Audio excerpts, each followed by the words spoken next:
एक समय की बात है, एक राज्य में एक प्रतापी राजा राज्य करता था।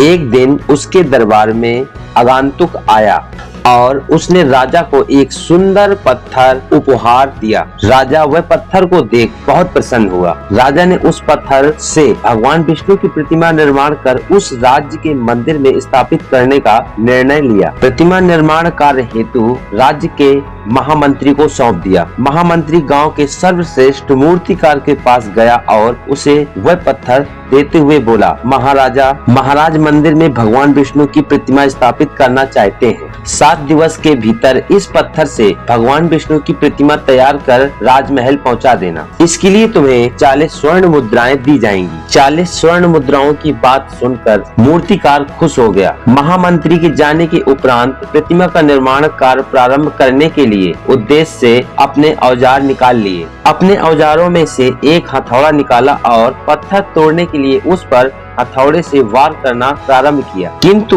पत्थर जस का तस रहा। मूर्तिकार ने हथौड़े से कई वार पत्थर पर किए, किंतु पत्थर नहीं टूटा। 50 बार प्रयास करने के उपरांत मूर्तिकार ने अंतिम बार प्रयास करने के लिए उद्देश्य से हथौड़ा को उठाया, किंतु ये सोचकर हथौड़े पर प्रयास करने के पूर्व उसने हाथ खींच लिया कि जब 50 बार वार करने से पत्थर नहीं टूटा तो अब क्या टूटेगा। वह पत्थर को लेकर वापस महामंत्री के पास गया और उसे ये कहकर वापस कर दिया कि इस पत्थर को तोड़ना नामुमकिन है, इसलिए इससे भगवान विष्णु की प्रतिमा नहीं बन सकती। महामंत्री को राजा का आदेश हर स्थिति में पूर्ण करना था, इसलिए उसने भगवान विष्णु की प्रतिमा निर्मित कराने का कार्य गांव के एक साधारण से मूर्तिकार को सौंप दिया। पत्थर लेकर मूर्तिकार ने महामंत्री के सामने ही उस पर हथौड़े से प्रहार किया और वह पत्थर एक बार में ही टूट गया। पत्थर टूटने के बाद मूर्तिकार प्रतिमा बनाने में जुट गया। इधर महामंत्री सोचने लगा कि काश पहले मूर्तिकार ने एक अंतिम प्रयास और किया होता तो सफल हो गया होता और वह 40 स्वर्ण मुद्राओं का हकदार होता।